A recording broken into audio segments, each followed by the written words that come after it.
Hello, hello, and welcome to Non Sequitur News for July 18th, 2024. It's Season 3, Episode 200. I am Mayor Watt, and that is the Sentient AI's visualizer, but they are not here today because it's a time machine episode, and they're out on assignment, keeping track of the time, I suppose. We really don't know what goes on with the Sentient AI from the future, even though, well, it's a long story, but I protect everybody from the sentient AI from the future. Go back, listen to some of the past episodes. We give the backstory to how the sentient AI came into existence. Anyway, welcome to ohmTown and Non Sequitur News. Today we're going to be talking about NASA spaced moon rover. You want bad bats? This is how you get bad bats. Hybrid minivan recall from Stellantis. NASA also spaced a mission to drill moon ice. Honest Abe sued for lying. Temporary tattoo that resisted. Pork roll, egg, and cheese flavored vodka. That was hard to say. Sesame seed recall in 8 states. A windstorm that changed the boiling point. And the Perseid meteor shower returns. All of that and more, powered by ohmTown.com.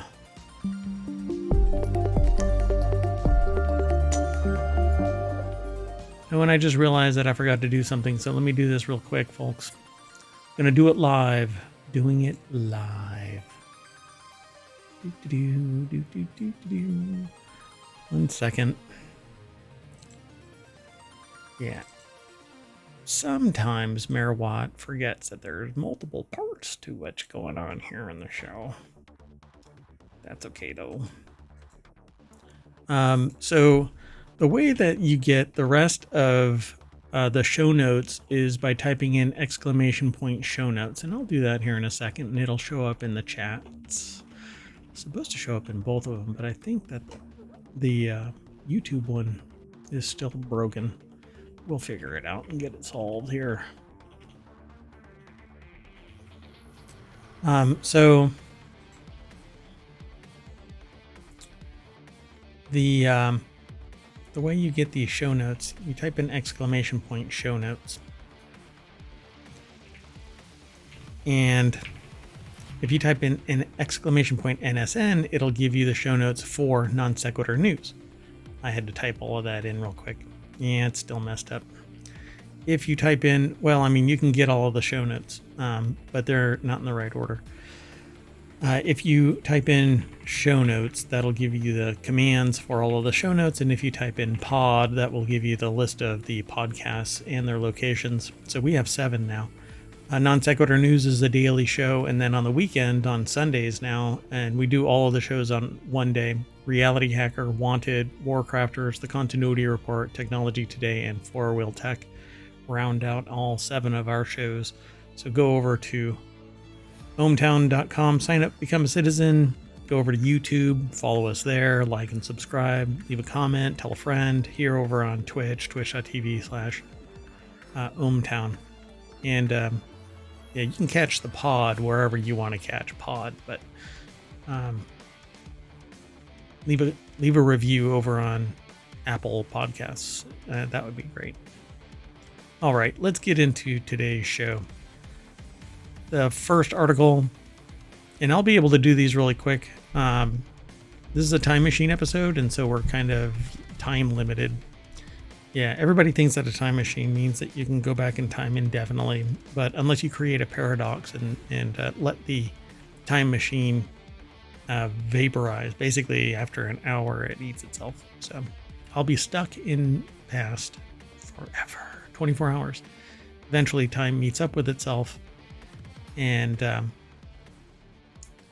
let's just say everything realigns, and so only one person can exist. Anyway, NASA axes its moon rover Project Viper. The Volatiles Investigating Polar Exploration Rover was intended to search for the moon's polar region for water, but will now be shelved due to budget issues. We actually have two articles that are going to be discussing this, I think, but from different perspectives, I suspect. Georgina Torbett over at, or Torbay, I'm not sure how they pronounce her last name, over at Digital Trends put the article together, and they have this picture of what looks like a Johnny 5 kind of robot. It's interesting. It has these are the wheels right here. So I guess it was supposed to go and look for water. The other article that we're going to talk about it towards the end, actually no, it's in the first half, talks about this as well. The rover was set to be launched as part of the program called CLPS CLIPS, or the Commercial Lunar Payload Services, in which the agency works with private companies to launch moon missions. And that's quoted as saying, Nicola Fox, the Associate Administrator of the Science Mission Directorate, in a statement said, "We are committed to studying and exploring the moon for the benefit of humanity through the CLIPS program. The agency has an array of missions planned to look for ice and other resources on the moon over the next 5 years.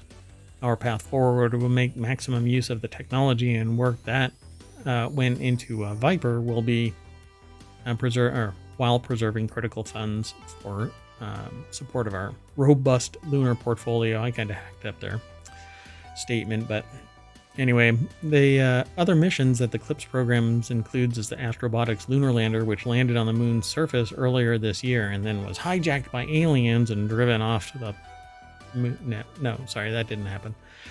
Anyway, it landed on the moon earlier this year, and similar landers being developed by companies including Firefly Aerospace, Intuitive Machines, and Lockheed Martin. Astrobotic is also working with a lander called Griffin Mission 1, which was originally intended to deliver Viper to the moon's surface and will now fly without the rover. There's more, and they've got a whole bunch of other recommendations at Digital Trends. If you follow the link through ohmTown, it'll take you right to them. All right, let's move on to the next article. It's over in Non Sequitur News. Please stop buying taxidermied bats online, says a request. Scientists are sounding the alarm about taxidermied bats commonly sold online in frames, jars, coffins, jewelry, and more. It's a wild animal trade that's flown under the radar and poses risk to the bats and potentially to the people who handle them, according to a study recently published in the European Journal of Wildlife Research. We joke here about bad bats ever since COVID. Well, I started the show 2.5 years ago. Yeah. So for at least that amount of time, I've been joking about this bad bat thing. So, yeah, I don't know. People are fascinated by them, but I think that they need to remain wild and not messed around with by humans. Because if you want to get something like COVID, that's how you get it. They're carriers for all kinds of stuff, and while their system can resist it, humans cannot. We're not born with the same biological functions. It almost prevents them from being predated upon because they're basically little nasty beasts. Anyway, they're awesome, but stay away from. Well, a new study sounds a warning about wild bats used as decorations sold online.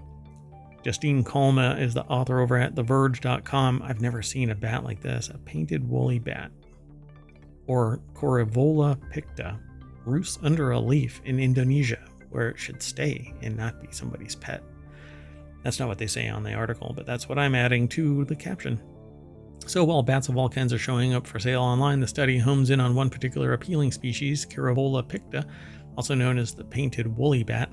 They're bright orange critters with striking black and orange wings.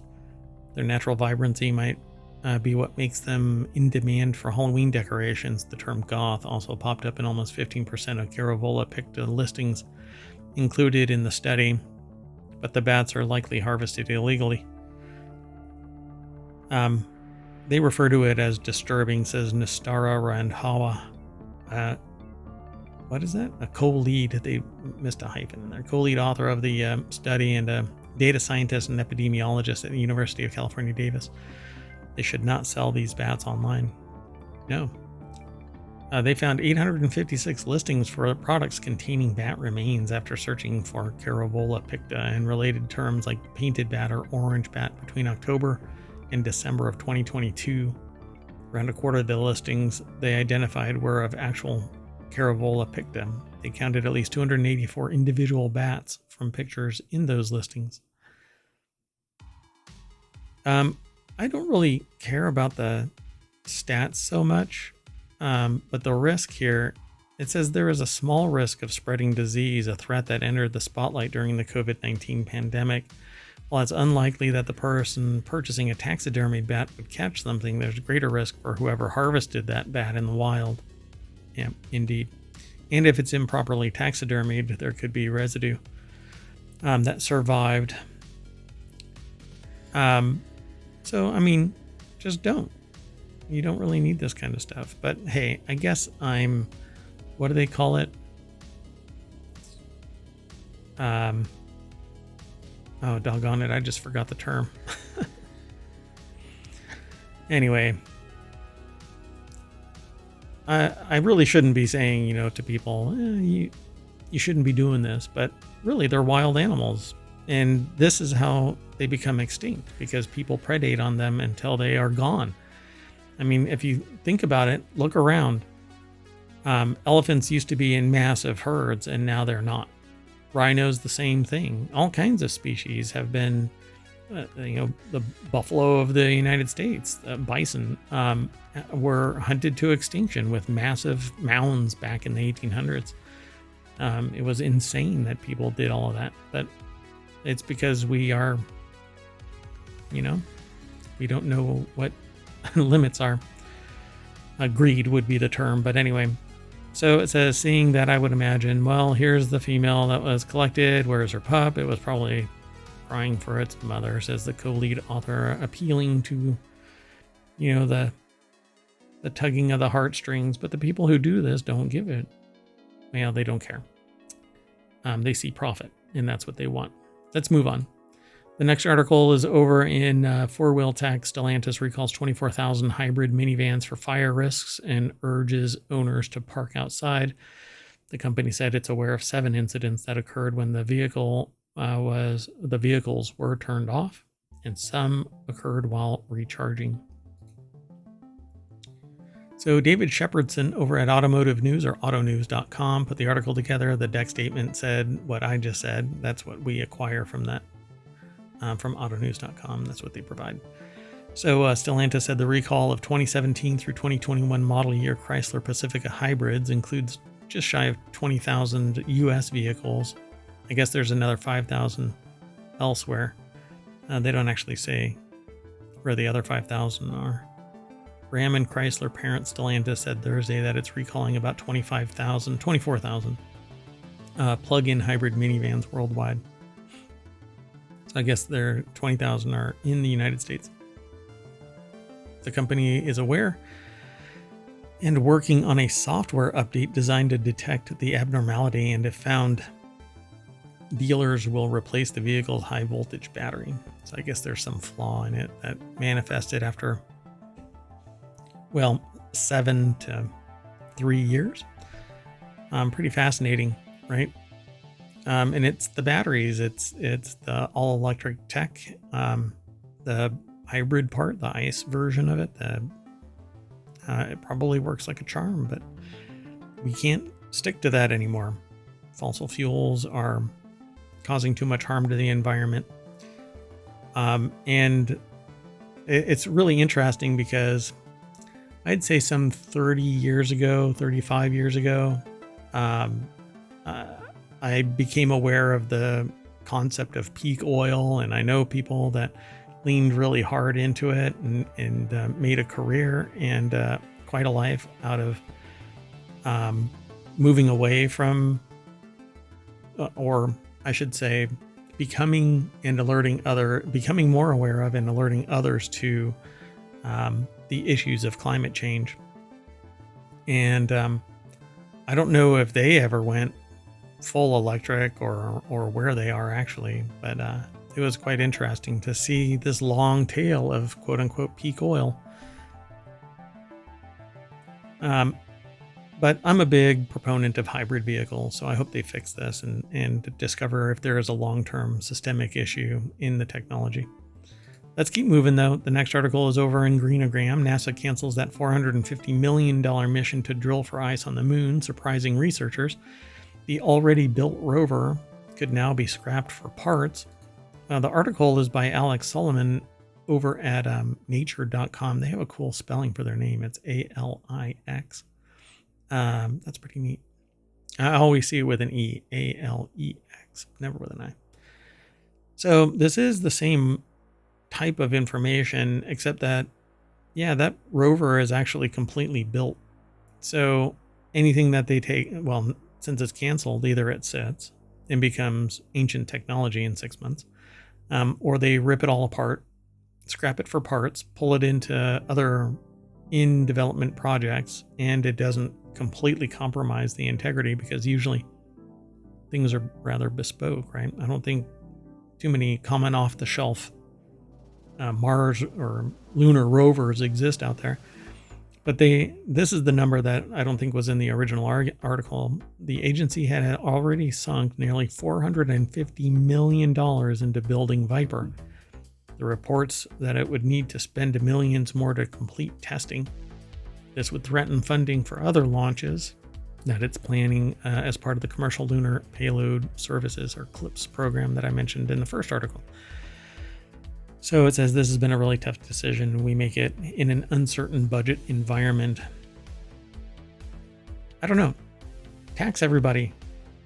Quit making loopholes for big business and tax everybody so that government is fully funded for doing projects that benefit mankind beyond the vision of what mankind has at large.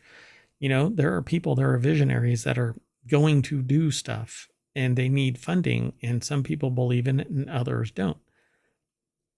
Everything that is done by the government seeks to benefit the society that we are, and historically has done exactly that at a ratio of 8-to-1. So you get more benefit out of it than you do 1-to-8, I should say. For every dollar that comes in, the last Pogo report that I recall reading makes mention that you get 8 times the economic benefit from it at the government level. Because, yeah, sure, you find out that there's some numbnuts that are sitting there in government, but for the most part, it's hardworking civil servants working at a fraction and getting taxed on tax dollars that they are getting taxed on. So, you know what I'm saying? I mean, civil servants get paid by tax dollars and their money gets taxed. So it's a circle of them paying themselves upwards of 25 to 30%, whatever their tax rate is, depending on what their finances and structure is. Regular Joes don't have the ability to manipulate, but we would be able to fully fund the government. We just need everything to be kept in check, and I don't know, not turn it into an oligarchy. Anyway, the uncertain future Viper had just started going through testing to ensure that it could handle the vibrations, temperature conditions, and vacuum of space. Now, NASA is accepting proposals from interested parties to use the rover in its current state. Otherwise, it will dismantle the craft and repurpose the components for other missions. So anybody have an extra $450 million laying around where they can use this? Despite what's happening with Viper, we're committed to continuing to study the moon and to look for water and ice in all our future missions. As long as it's on the surface, because the aliens are going to get really upset if you go drilling into their ship. I'm going to make that happen like Fetch. So Honest Abe Auto Sales, we're moving on. The next article is over in Four-Wheel Tech. Honest Abe Auto Sales sued for $500,000 because it lied to customers. Honest Abe Auto Sales, I guess, live to be the villain, live long enough to become the villain. Right? Die the hero or live long enough to become the villain. So Honest Abe Auto Sales, a string of 4-car dealerships in the Indianapolis area, is being forced to pay back nearly $500,000 its customers apparently were lied to.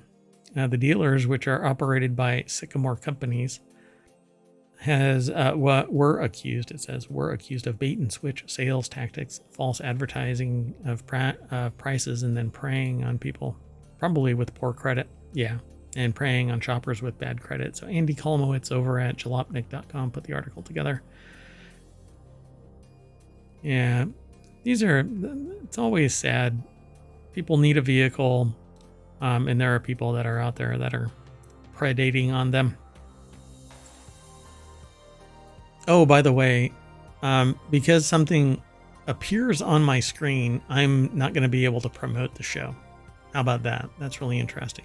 It's not even me talking about it, except now I'm talking about it. So anyway, the dealers, which are operated by Sycamore companies, manipulated their customers.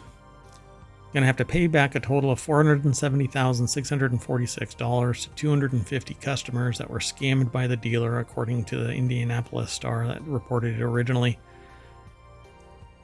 Quote, in the July 7th settlement from Indy Star, we won't tolerate businesses breaking the law and duping Hoosiers into paying higher prices than advertised, Attorney General Rokita said. Regardless of their credit scores, consumers should never encounter bait-and-switch tactics in which prices change the second customers arrive in person. Yeah, it's scumbaggery and greed, and if you are manipulating it, if you can't handle the risk, then just don't do it. Don't provide it. So dealers have been on a bit of a bad boy streak lately. Recently, the jalopnik.com covered how one of them sold a $97,000 Camaro while joyriding in it. A dealer who sold a customer's Mustang to a fundraiser without its permission, and a dealer that's being sued because it took back a man's new car after his credit was retroactively denied. Wow. Interesting. Okay, moving on. This next article is over. It's by Newsweek, so I don't know if the video is going to be actually applicable. Mom learns Hardaway son's temporary tattoo was more permanent than expected. Olivia has vowed never again after weeks of trying to clean off the skull her son had printed on his chest. So, let's see. A semi-permanent tattoo gun. I don't even know what that means. Jack Beresford over at Newsweek.com put this article together. I'm not going to play the video because I don't think that you should put your children on the internet in any context. Anyway, but just because someone has a tattoo now doesn't mean that they won't come to regret it a little further down the line. In 2022, a study in the Indian Journal of Dermatology asked around 300 people attending a dermatology outpatient clinics about their tats. A not insignificant 26% of those answering admitted that they regretted at least one of their tattoos. Yeah, that's... Most people who get them don't regret them until maybe later in life when they want to do something different, or they're like, well, I don't really care about it.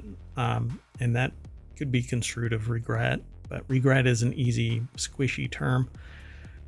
So the TikTok video apparently explained how her son received a semi-permanent tattoo gun as a birthday gift from his aunt. He got the gift for his birthday. I don't know what they're talking about, though. Semi-permanent tattoo gun.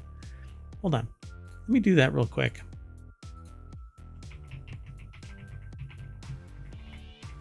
Because I know of semi-permanent tattoos. I know about things like Prinker, but it doesn't have a template like that.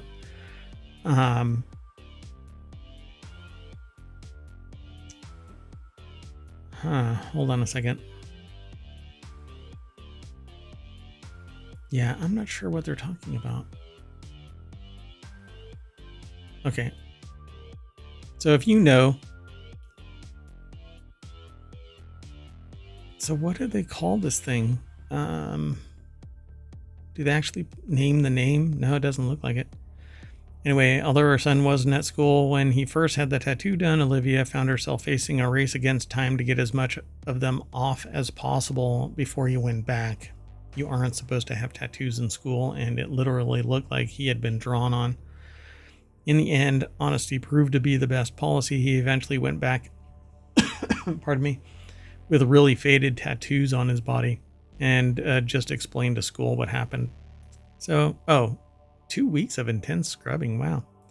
He's a super soaker, I suppose. Yeah, though she got there in the end, the experience has put her off the idea of temporary tattoos for life. Never again. I wouldn't even use the ones that you add water to anymore. Yeah, that's a little overreaction. Anyway,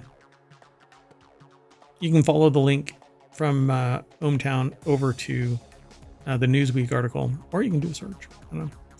All right, the next article, and the one that's probably going to make you go, yeah, I don't think so, but apparently it's good enough. In the Order of the Grape channel over on ohmTown.com, it actually is just called Of the Grape because it used to be called Order of the Grape on the regular, but you could be a subgroup of the grape. Anyway, this pork roll, egg, and cheese flavored vodka is New Jersey in a bottle, says VinePair. As if New Jersey's most infamous linguistic spar isn't or wasn't intense enough, one Garden State distillery is throwing alcohol on the fire. On June 28th, Keyport-based 3BR Distillery released 011 PEC on everything, a pork roll, egg, and cheese flavored vodka liqueur. Technically, given its 35% ABV, it falls under the U.S. classification of a liquor, not a spirit. Okay, I don't know. I'm going to have to look at that. But the liquid, inspired by NJ's signature breakfast sandwich, was created in partnership with Keyport Bagel Shop Planet Bagel, which provided all the pork roll needed for distillation. Co-CEO and head distiller Alexander Zadanov told SI Live or Siliv, or I don't know how they pronounce their domain name, but anyway, he combined pork roll and an everything bagel seasoning with malt rye extract and rye bread syrup. Yeah, so you can express anything into a spirit. It could be extremely subtle. How they did this may defy me at first blush. Normally, you can actually put everything into the still. And as long as you can get enough sugar for fermentation and then distillation, you basically can distill the hell out of this thing, and it'll have subtle notes of whatever you put in there. Naturally, you can also do things like gin and use a gin basket, and that'll add some flavor to it, but I don't know if it would be very unsanitary, I think, to put like meat and egg and stuff like that in a gin basket. So I don't know how they actually did it. I've never seen anybody do that. Let's see how they did it. Everything bagel seasoning with malt rye extract and rye bread syrup. So it's an extract distillation. That's interesting. Then he added milk sugar as a finishing touch to give the liquid a creaminess reminiscent of melted American cheese. We make a lot of really interesting one-of-a-kind spirits, and this spirit was just the next what if, and can we even do it if we wanted? That is a what if. That Zadanov told VinePair, further explaining the distillation process. It ended up coming from the practice of pachuga, combined with several elements from brewing, like using lactose for the cheese element and brewing liquid bread for the bagel. So yeah, it was basically all liquid. They didn't use any actual physical parts, but you can actually do that. You can put physical stuff inside a still and distill it. And I think a concentrated liquid version of this that you distill would probably end up with greater flavor on the other side than with physical products, because you know exactly how much you can put in there. Anyway, 011 PEC on everything is the 10th installment of 3BR's experimental elevator series, which includes oddities including a tomato liqueur and a turmeric and honey liqueur, which probably is an interesting taste. I don't know about the tomato liqueur. The series gets its name from co-CEO Alexander and Maxim Zadanov's grandfather, who illegally distilled spirits in Russia while working as an elevator engineer in the 80s. Here in the States, I think it's really interesting because you can brew beer all day long, but you can't distill. You can't do home distillation. Moonshining, as it is illegal in all states. Federally, you can't do it. But what's interesting is that for the most part, it comes down to money and time. So if you pay, depending on which state you are, several $1,000s, you can get licensed to use a still in a location. It needs to be a commercial location. And then you notify the federal government, hey, I've got a still. And as long as you practice safe distillation, the federal government doesn't really seem to care. And so I would love to start up a micro distillery, because it's really easy to brew beer and it's even easier to do distillations. You just have to be careful, because distilling straight off of the top can prove unhealthy and dangerous, because you actually are brewing a flammable liquid initially and then stepping it back from its higher percentage. And depending on how many times you redistill, the spirit gets more and more alcohol pure. All right, folks, let's move on though. There you go. 011 peck on everything. All right. So the next article is over in Non Sequitur News. Sesame seed recall as FDA issues health warning for 8 states. A sesame seed product has been found to contain fenvalerate, which is a pesticide commonly used in farming. So obviously these sesame seeds weren't cleaned adequately enough and then dried properly. Sesame seed product is being voluntarily recalled by its manufacturer after it was found to contain pesticides. It may have actually absorbed them. I don't know. They don't say it in here, not yet at least. Bags of sesame seeds produced by Illinois-based Asley Fine Foods have been recalled after a product sample was found to exceed tolerance levels for the pesticide fenvalerate. The product was first recalled on June 25th this year. We actually talked about it, and has now been classified as a Class 3 risk by the U.S. FDA. A Class 3 is awarded when a situation in which use of or exposure to a violative product, not volatile, but violative product, is not likely to cause adverse health consequences, but in abundance, great abundance, a pesticide will. The affected product bears the name Asley Sesame Seeds Brown and comes in 14-ounce packaging with a UPC code and has a big long thing here. And if you look for the lot number, at least 2210-173, you'll know. There's 28 cases of the product shipped to 8 states: Colorado, Illinois, Indiana, Kansas, Nebraska, Ohio, South Dakota, and Wisconsin. If you have these, you should probably bring them back to the grocery store you bought them from, or just throw them out. Depends on, what your opportunity cost is. They say, however, the presence of fenvalerate in the product is not expected to have too much impact given the FDA's Class 3 risk assessment. This is the lowest that they can have. A Class 2 recall is a situation in which the use of or exposure to the violative product may cause temporary or medically reversible adverse health consequences, or where the probability of serious adverse health consequences is remote, and Class 1 is the most serious, and it can cause adverse. So, and there's minutia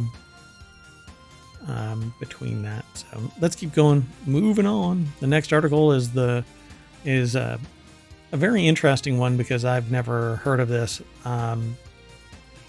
Outside of a lab, a powerful windstorm changed the boiling point of water in the UK.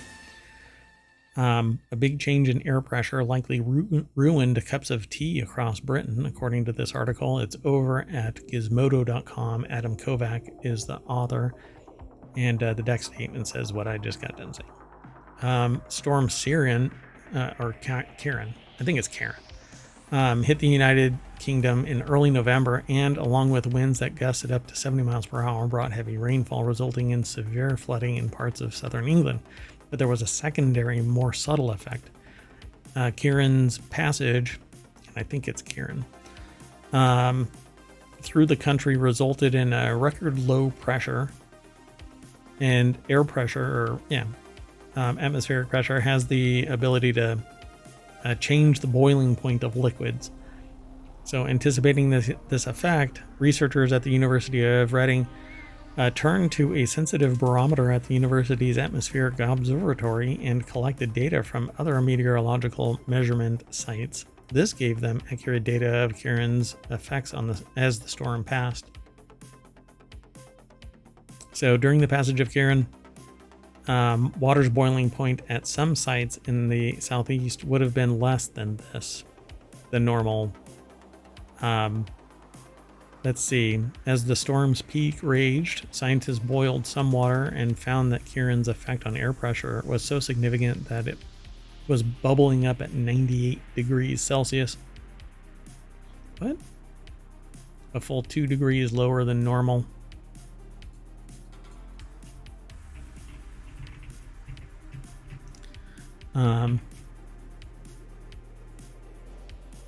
When did... Okay.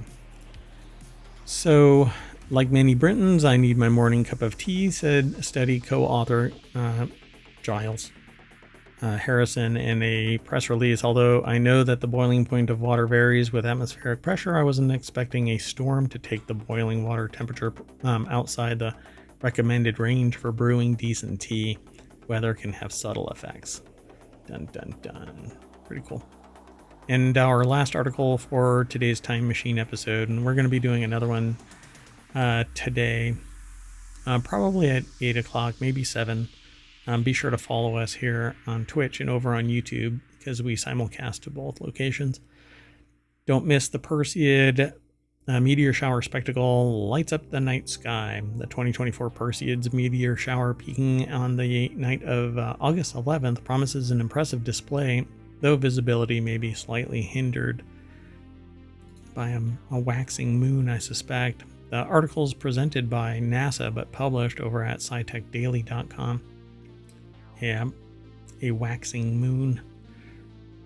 Let's see. So, are you ready for the 2024 Perseids? Their peak is expected to be on the night of the 11th through the morning of the 12th. Let's see. I don't want just their peak. I want all of it. So, yeah, I'll have to look to see what the total period is, because I don't remember. It just says, are you ready for it? Their peak is expected to be on the night of the 11th through the 12th, with good seeing to be had the nights before and after. You may have already spotted a few Perseids streaking across the summer skies. This shower, part of the debris storm of Comet Swift-Tuttle, actually starts in mid to late July and lasts through most of August. So there you go. This year's Perseids will be slightly impacted by a 53% waxing moon, but the moon will be set at the Perseids to be in will set. So the moon will set right as the Perseids begin to peak. This means that if you're in an area free of light pollution and enjoy a clear sky, you may be able to see quite a few meteors over the course of the night. So hopefully somebody will have a webcam or a night cam pointed up in some place where it's dark, but there's a lot of light pollution nowadays unless you get out into the sticks, and it's not always easy and safe to get out there. There's a map.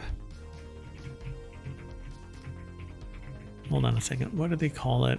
Dark sky? Yeah, dark sky map. So, and it's actually called darkskymap.com. So I guess you can go and check that out.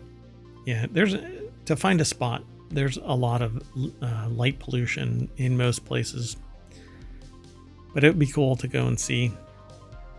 But I always tell this story.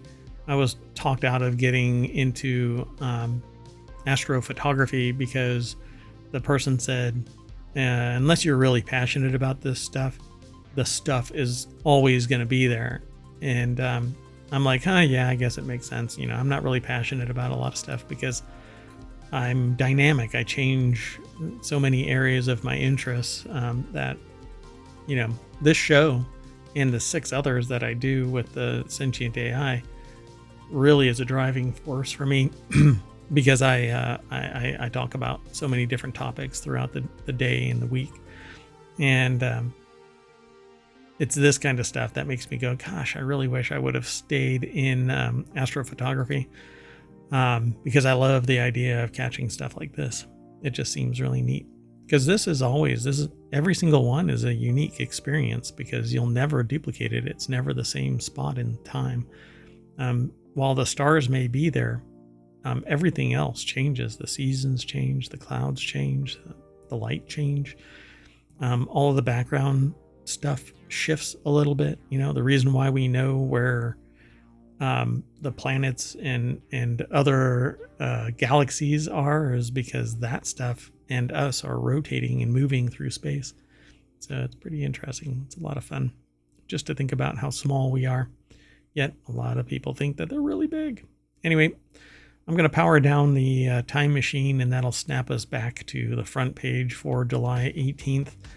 And as it loses its last moments of power before we end up popping all the way back into the normal timeline of July 19th. Just want to say thanks for downloading the podcast and watching the show over on YouTube. Be sure to like and leave a comment, tell a friend. Let us know. Come and hang out here in the chat at Twitch and or YouTube because I do have both of them together combined now. So if you want to hang out and talk about science, technology, and society, this is the place. ohmTown is your home. Go become a citizen, ohmTown.com, and you can noodle around with it like I do every day. 6 main categories, 50 sub channels within it, all news, no noise. Once you get inside a article headline, you can reply, you can subscribe so that if any other information comes regarding that article, you'll be notified. You can favorite it and create lists and a bunch of other things. From the main page, you can swipe left or right to swiping right will hide it. Save it. Actually, swiping right will ignore it or hide it, and swiping left will save the articles. And you can do that on your iPad, phone. Haven't tried it on the Apple Watch, but and on the web, you can like on your with your mouse, you can swipe. Anyway, that's it. I am Mayor Watt. Thank you for coming and hanging out. Whew. See ya. Technically tomorrow, but since it's a time machine episode, later today. Bye-bye.